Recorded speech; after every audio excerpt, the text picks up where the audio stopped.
Bonjour, on se retrouve aujourd'hui toujours autour de la cuisine ouverte. Là, cette fois-ci, je vais faire le petit caisson en mélaminé qui va venir se mettre sur le côté du meuble, meuble four, petit rangement de 20 et ce petit meuble en mélaminé qui pourra accueillir un rail pour mettre les torchons. Donc je fais ça en mélaminé avec des restes de panneaux. J'ai un panneau qui est assez beau pour faire un côté, le côté visible, et le reste sera avec des morceaux de panneaux qui vont être assemblés grâce à des lamelles. Vous m'avez déjà vu faire sur la précédente vidéo sur du contreplaqué. Donc là je vais le faire avec du mélaminé. Je vais reconditionner un panneau pour avoir quelque chose. Vous verrez qu'avec tous des restes on arrive à faire des choses, du moment que c'est pas à vue directement, il n'y a aucun souci. Allez, on passe dans l'atelier pour réaliser ce petit caisson, c'est parti. Bien, je vais commencer par assembler quelques morceaux, quelques chutes pour reconstituer un panneau, parce que j'ai pas toute la quantité nécessaire. Par contre, j'ai des belles chutes bien coupées à la lame de 80, donc l'ajustage va être parfait. Et je vais pouvoir reconstituer ainsi un panneau, le panneau qui sera du côté non vu. Je commence par tracer pour pouvoir couper déjà la longueur. Un petit trait d'équerre pour être sûr que on connaît les machines, parfois ça peut être un poil à côté de l'équerre. Et je vais commencer par scier par l'avant en reculant pour que la dent attaque sans me faire éclater le mélaminé. Alors je vais doucement, c'est pas parce que c'est dur, c'est simplement que c'est un peu fragile, donc on y va doucement par passes successives, et de cette façon je vais avoir une coupe qui sera tout à fait parfaite, sans éclat. Voilà, il suffit de couper un peu à l'envers et puis c'est tout bon. Vous voyez là, ce qui sera à vue sera vraiment sans éclat. Et là c'est pas une lame particulièrement avec beaucoup de dents quand même, Elle est, bon, il y a pas mal de dents, mais c'est pas non plus la lame à mélaminer, Mais voilà, donc je coupe ces pièces de bois là, ces pièces de mélaminé pour compléter le panneau. J'avais plus ce qu'il fallait, j'avais des grands morceaux mais je voulais pas les entamer, donc comme c'est pas à vue, je vais passer ça avec des lamelles. Je trace donc les emplacements de ces fameuses lamelles, et puis après réglage de la machine en hauteur, c'est du 18 je crois, quelque chose comme ça, ouais ça doit être du 18. Je peux attaquer au moins la pose des lamelles. Donc je mets bien sûr un morceau de bois bien fixé avec des serre-joints sur le bout de la table de travail. De cette façon, la pièce de bois n'est pas en porte-à-faux ou risque pas de reculer au moment où je vais pousser. C'est souvent quand on fait ces genres de manipulation sans prendre de précautions qu'on se blesse, parce que la machine va bouger d'un seul coup. Là vous avez vu, j'ai fait un demi-tour, mais demi-tour à plat, sans retourner la pièce, pour éviter les erreurs. Et là maintenant je vais faire les rainures côté panneau fixe, le beau côté en fait. Non, ce sera pas le beau côté, ça va être l'arrière. Et effectivement je vais mettre également une lamelle sur le bout pour le pourtour. En fait, je dois l'agrandir en hauteur, je dois l'agrandir en largeur. Voilà, mes lamelles sont bien, mes rainures sont parfaites, c'est bien. Voilà, maintenant je vais passer au collage. Donc là, j'utilise de la colle normale, rapide certes, mais normale. Alors je vais vite parce que il fait chaud, il fait très chaud. D'ailleurs, je travaille porte d'atelier fermée, ce qui me donne avec l'isolation 23, 24 dans l'atelier, et dehors il fait 30 et des poussières. Voilà, donc je préfère travailler à l'éclairage de mes plafonniers LED qui sont super pour travailler. Je vous mets le lien en haut de comment je les ai posés, si ça peut intéresser certaines personnes qui arrivent sur la chaîne. Des dalles LED qui sont au plafond.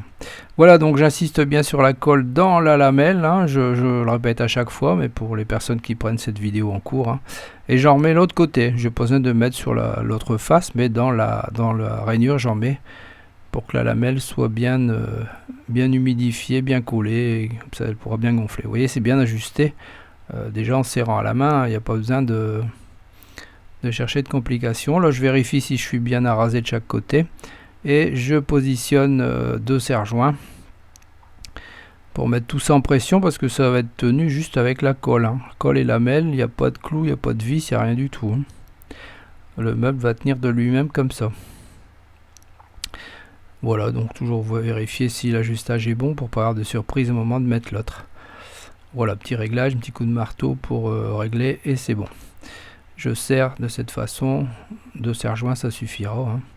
Pas besoin de plus, hein. Là il y a 3 lamelles sur cette petite longueur. Et au bout, on n'oublie pas, on met toujours une petite pièce de bois assez épaisse pour qu'elle soit rigide et qu'elle se torde pas, et qui va empêcher le panneau bien sûr de partir en vrille, même s'il est bien coupé à d'équerre. Si on met le serre-joint un peu plus sur un bord, on peut avoir un panneau qui va être collé de traviole. Voilà, idem pour l'autre côté. Et voilà, si ça s'ajuste bien, et voilà, j'ai un nouveau panneau reconstitué.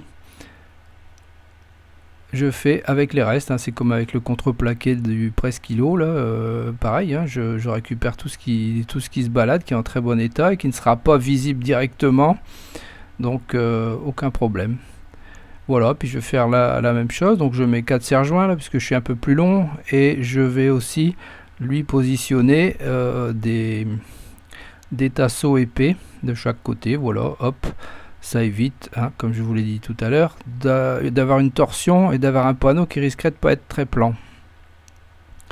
Voilà, et un coup de chaque côté. Il n'y a pas de chercher à comprendre, hein, pas de trucs compliqués, des trucs qui coûtent une fortune pour faire des trucs un peu particuliers, ça sert à rien.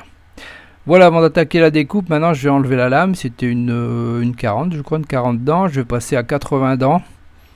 Voilà, hein, il faut prendre un peu de temps, ça prend 5 minutes pour changer la lame. Alors le résultat de coupe est indéniable, hein. Il n'y a pas de problème, c'est magnifique. Voilà, nouvelle lame. Je repositionne du panneau mélaminé français, hein, ça vaut le coup de le faire voir, j'espère que c'est vrai. Il y a tellement d'arnaques maintenant. Il suffirait de coller une étiquette bleu, blanc, rouge pour dire que c'est français. Allez, je le découpe là avec le chariot, hein, puisque le chariot, je l'avais réalisé à l'époque de bonne largeur, à plus de 60, dans les prévisions d'utiliser des coupes sur des panneaux de 60. Voilà, et les coupes sont très propres, hein. Ainsi, je vais pouvoir tracer le panneau qui va faire la liaison des deux grands, le panneau du bas et les raccords du haut. Donc je trace. Vous voyez, j'ai fait une bascule gauche-droite parce que bien sûr j'ai un panneau de chaque côté. Et puis je vais pouvoir faire mes rainures, hein. Voilà, je vous fais voir la dernière rainure, les autres sont faites. Et là je vais par contre décaler la machine, parce que je veux pas que le panneau soit à ras du fond. Je veux qu'il y ait un petit espace de propreté. Moi j'appelle ça comme ça, chacun appelle ça comme il veut. Donc j'ai décalé un peu la machine, vous voyez, la rainure n'est pas au même endroit, ce qui va me permettre d'avoir le panneau plus vers l'intérieur. Voilà, et ça va me donner ainsi, je vous montre, voilà, j'ai un petit rebord, ce qui fait que quand le meuble est vertical, on voit pas les raccords un peu grossiers. Voilà, alors je le fais en bas, hein, c'est pour m'habituer à le faire, mais sinon quand c'est des faces à vue, c'est bien plus propre. D'ailleurs, regardez un meuble quand il est fait, les meubles que vous achetez, ils ont toujours ça. J'utilise de la colle donc spéciale mélaminée pour cette face là, parce que j'ai une face mélaminée qui va être collée sur une face absorbante. Donc j'utilise la colle spéciale. Chacun fait comme il veut, hein, utilise la colle qu'il veut. Moi j'utilise celle-là. Voilà, voilà. Allez, pareil pour le haut. Les lamelles, toujours, on insiste toujours bien sur les lamelles, hein, qu'elles soient bien grassement collées. Voilà, des deux côtés. Donc pour cette colle, il faut toujours une face absorbante et une face mélaminée. Ça colle super bien. Ça n'a pas du tout la même consistance qu'une autre colle, hein. Alors idem, alors là c'est la partie basse, hein, donc je mets la colle aussi, je mets les lamelles et je vais pouvoir de cette façon toujours fignoler avec le pinceau pour qu'il y en ait partout. Voilà, j'en mets dans les creux de lamelles, grassement toujours, ça va couler un peu mais c'est pas grave. On est sûr que la lamelle sera bien mouillée, va pouvoir gonfler correctement. Parce que on n'oublie pas que c'est la colle qui fait gonfler la lamelle et qui serre tout l'ensemble. Voilà, là c'est un peu lourd, mais bon. Voilà, paf, vous voyez, quand c'est bien ajusté, ben, ça tombe tout seul dedans. Hein. Voilà, je fignole pour être précis sur l'avant. Et j'enlève grossièrement les bavures de colle et je vais positionner des serre-joints. Voilà, pas besoin de serrer comme un malade puisque c'est bien ajusté. J'ai vérifié l'équerrage, il n'y a pas de souci, c'est parfait. Voilà, une fois sur place, quand ça sera séché le lendemain, ben je positionne le fond. Alors le fond, on peut faire ça avec du fin truc, hein, comme ils mettent sur les meubles, mais moi j'en ai pas, donc je mets du gros. Je mets ce que j'ai. Voilà. Et ça rentre bien à ras. De cette façon, ça va être un meuble très solide pour faire sécher les torchons. Donc dedans, il ne me restera plus qu'à trouver un petit sèche-torchon sur rail, mais ça, j'ai pas encore trouvé. Mais ça viendra. Voilà, j'essuie grossièrement également les traces de colle, hein, parce qu'elle colle bien sur du lisse, celle-là. Donc voilà, puis après un coup d'éponge pour toutes les parties visibles pour éviter toutes ces traces de colle embêtantes. Voilà, c'est nickel, j'ai un beau meuble. Voilà, avant-arrière. Et de cette façon, on pourra mettre les torchons. Donc ce meuble, voilà, il est positionné. Alors les pieds sont pas mis, hein, comme je dois bouger les meubles régulièrement pour travailler. J'ai pas encore mis les pieds, donc là j'ai rajouté des prises. Et puis voilà, j'ai également profité pour mettre le renfort arrière, hein, avec des trous Craig. Voilà, on se retrouve très bientôt pour la suite des événements. À bientôt, bye bye. Merci d'avoir regardé cette vidéo. À votre droite, une suggestion de vidéo qui pourrait vous intéresser. À votre gauche, les réseaux sociaux, vous pouvez me suivre. Et en dessous, vous pouvez cliquer et vous abonner si ce n'est déjà fait. À très bientôt.